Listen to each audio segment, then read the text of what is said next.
English कैसे सीखें YouTube channel में आपका स्वागत है।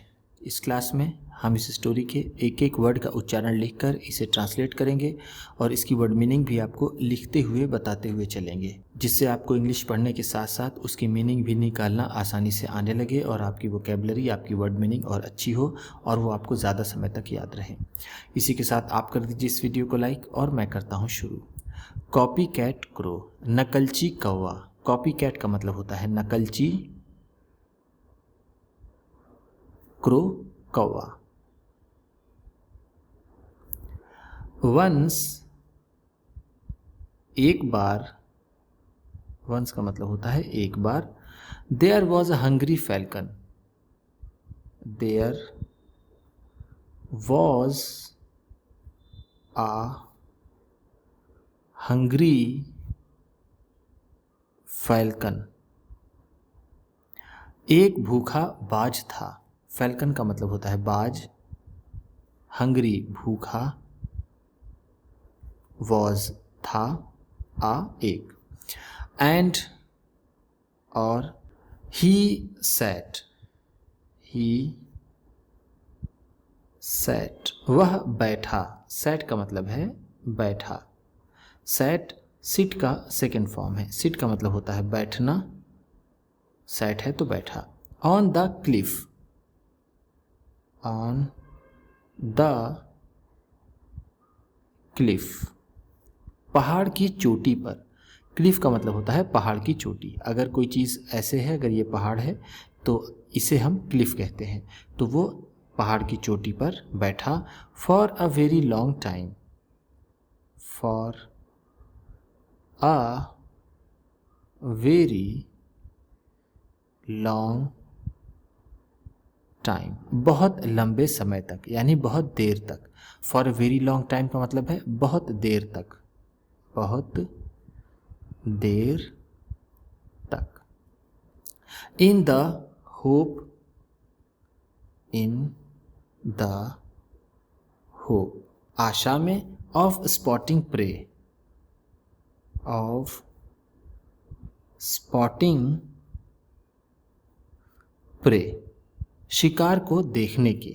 शिकार को देखने के आशा में वो बहुत देर तक क्लिफ पर बैठा रहा। स्पॉट का मतलब होता है देखना, स्पॉटिंग है तो देखने के लिए। स्प्रे का मतलब होता है शिकार। होप आशा।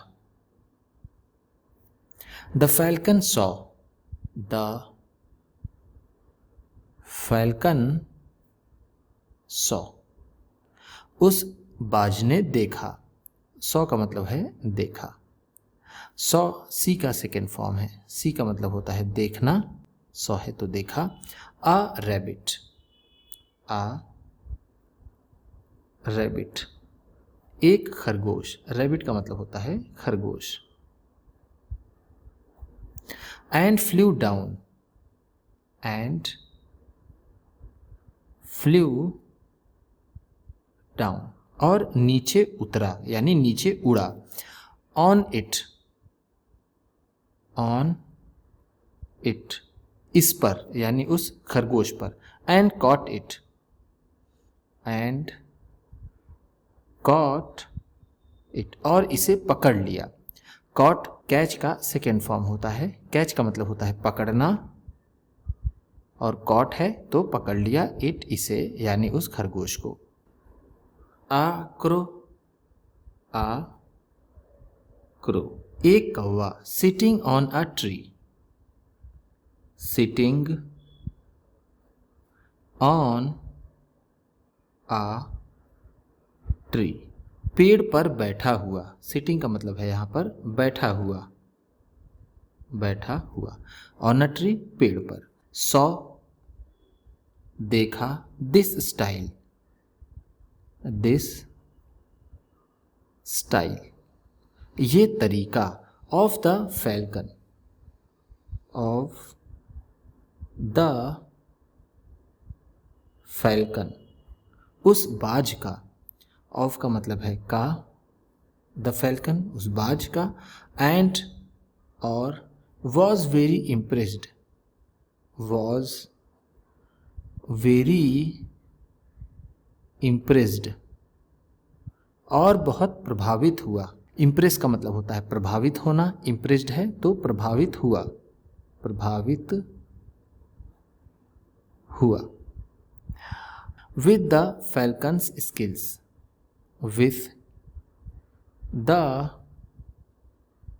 फैल्कन्स स्किल्स, बाज के इस कुशलता से। स्किल का मतलब होता है कुशलता या फिर दक्षता, जिसे हम कुशलता भी कह सकते हैं। वह उसकी इस कुशलता से बहुत प्रभावित हुआ। ही स्टार्टेड, उसने शुरू कर दिया। स्टार्ट का मतलब होता है शुरू करना, शुरू करना। स्टार्टेड है तो शुरू कर दिया। टू प्रैक्टिस, अभ्यास करना। प्रैक्टिस का मतलब होता है अभ्यास। टू प्रैक्टिस है तो अभ्यास करना। Like the falcon, like the falcon, उस बाज की तरह। लाइक का मतलब है की तरह। To sweep low, to sweep low, नीचे झपटना। स्वीप का मतलब है यहां पर झपटना, लो नीचे। And flu high, and fly high, fly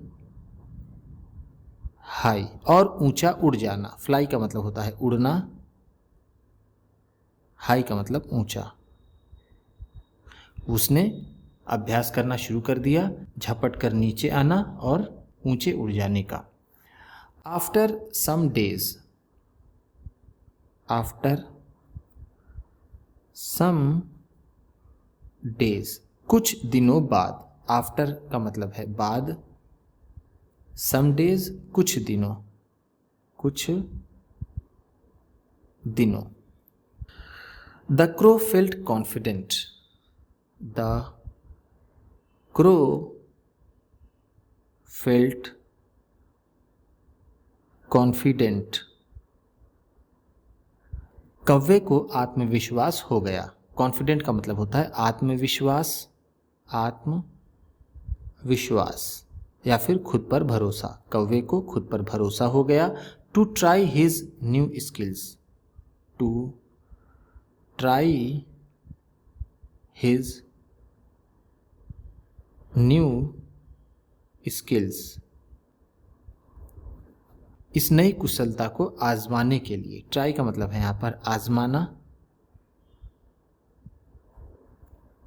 his new skill, अपनी इस नई कुशलता को या फिर अपने इस नई कला को। ही